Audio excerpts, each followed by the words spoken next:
আরে ওয়াও, টিভির ভেতরে কি সুস্বাদু একটা মাছ। ওটাকে দেখে তো আমার মাছ ফ্রাই খেতে ইচ্ছা করছে। আমি একটা কাজ করি, এই অ্যাকোয়ারিয়ামটাকে ভেঙে এই মাছটাকে আমি ফ্রাই করে খাবো। আরে ওই বলতে তুই কি করলি রে? কি মজা কি মজা, এই মাছটা আমি এখন ফ্রাই করে খাবো। বদমাশের বাচ্চা, তুই ঘর থেকে বের হ। আরে কি, এই মাছটা তো দেখা যায় মারা গিয়েছে। আচ্ছা, আমি এটা বল্টের জন্য ফ্রাই করে রেখে দেই। বাবা তো আমার জন্য মাছ ফ্রাই করছে, যাই গিয়ে দেখি ফ্রাই হয়েছে কিনা। হ্যালো বন্ধু, গেমস খেলবি? দাঁড়া, আমি মাছটাকে ওভেনের ভেতরে রেখে আসছি। আরে ধর, এই মাছ এখনো ফ্রাই হচ্ছে না কেন? আচ্ছা, আমি এটাকে কাঁচা খাওয়াই শুরু করি। আরে বন্ধু, মার মার, আমার কাছে এনিমি চলে এসেছে, মার মার। বাবা বাবা, আমাকে বাঁচাও, আমার শরীরে তো অনেক তাপ লাগছে।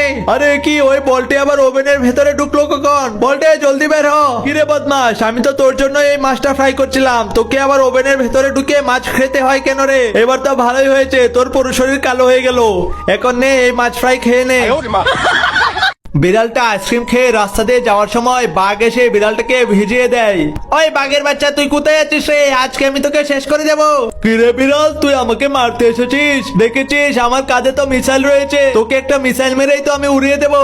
আরে বাঘ মামা, আমি তো তোমাকে মারতে আসিনি, আমি তো তোমার সাথে বন্ধু হতে এসেছি। চলো আমরা আজকে ঘুরে আসি। ও আচ্ছা, এই কথা, ঠিক আছে চল তাহলে একটু ঘুরে আসি। বাঘ মামা, এই যে তুমি এই জুসটা খেতে থাকো, আমি একটু ঘর থেকে আসছি। বাঘ তো বাইরে দাঁড়িয়ে রয়েছে, আমি এই সুযোগে মেকআপ করে মেয়ে সেজে পড়ি। হেই হ্যান্ডসাম বাঘ, কি খবর তোমার? আরে এত সুন্দর একটা বিড়াল, এই যে তুমি কি আমার বন্ধু হবে? চলো তাহলে আমরা ঘুরে আসি। এই যে বাঘ, নাও আমার পক্ষ থেকে তুমি এই জুসটা খেয়ে নাও। হা হা, বাঘের বাচ্চা, তোকে জুস খাইয়ে আমি শেষ করে দিয়েছি। তুই আমাকে ভিজিয়ে দিয়েছিলি না, এইবার আমি তোর চামড়া দিয়ে আমার জন্য একটা টুপি বানাবো। আরে বাহ, টুপিটা তো সেই সুন্দর হয়েছে, এটা পরে তো আমাকে অনেক সুন্দর দেখা যাচ্ছে।